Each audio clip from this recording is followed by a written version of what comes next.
Hello viewers, welcome to Big Boy Physics.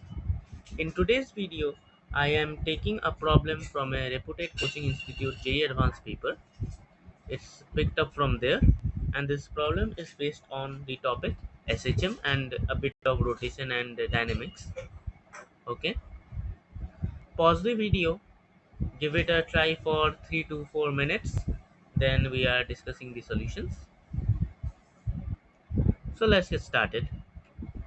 The question says a fixed cylindrical rod of radius capital R hangs a thin uniform bangle of radius capital 2R. So the blue say I'm shading it by sky blue color. The sky blue color shaded is actually representing a cylindrical rod which is fixed, and the thin bangle is resting upon it. This thin bangle can swing in the vertical plane. The question is to find the time period if the rod is frictionless, first case. Second case is if the rod has friction. Okay, so let's get started. Dealing with the first case, that is rod is frictionless, let me take another diagram. So dealing with the first part, the situation is that the rod is frictionless and the ring is just given a slight displacement. Suppose theta is a very small angle. Now let me explain what basically happens. Consider the center of the cylinder to be O and center of the bangle to be C. Observe the contact point. At the contact point, we expect only normal reaction to act because there's no friction.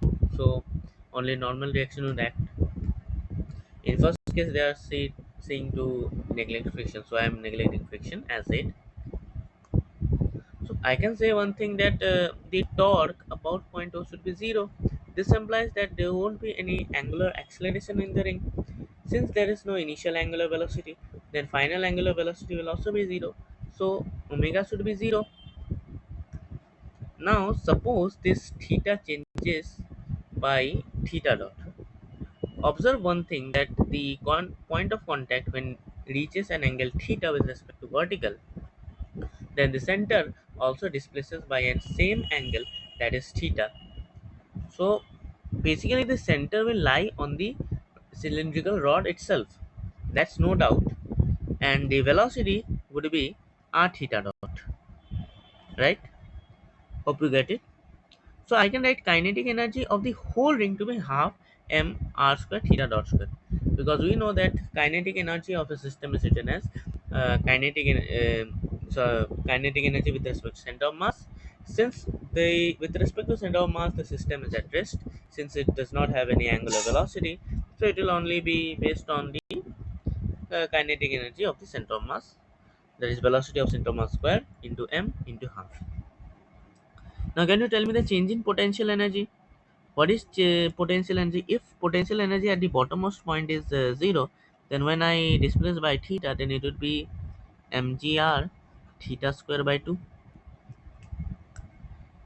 K plus u would be constant. Now differentiating and further evaluation, you will get the answer that time period is equals to 2 pi under root r by g. And that's the answer to the first part. We are done with the first case, that is rod is frictionless. Second case saying that rod has friction. Let me take another diagram. Okay, so continuing with the second part. For second part, we need to do a bit of manipulation. That is, suppose angle theta is changing up with theta dot. Then can you tell me the velocity with which the center will move? Velocity of center would be r theta dot, right? Observe that the point I'm marking with the green color is at rest. This is the instantaneous center of rotation. So can you tell me what is omega? Omega will be r theta dot by distance between the point P and point C, which is 2r. You will get it to be theta dot by 2. Then what will be the kinetic energy of the ring? Kinetic energy would be half into 2m. What is the radius of the ring? 2r whole square into theta dot square by 4. Hence cancelling all the terms and getting the required value square theta dot square. And potential energy we already derived it, mg r theta square by 2. So what will be the time period? Time period using k plus u is equals to constant, k plus u is equals to constant. Then differentiating this equation, you will get time period to be 2 pi under root 2r by g. And that's the answer to the second problem. In second problem, there is a small catch about that omega won't be theta dot. In this case, omega would be the instantaneous center of rotation and velocity of center, the difference between the velocity divided by the distance. Yeah. So that's it for today. We'll be coming with up with more advanced illustrations. So stay tuned. Have a nice day.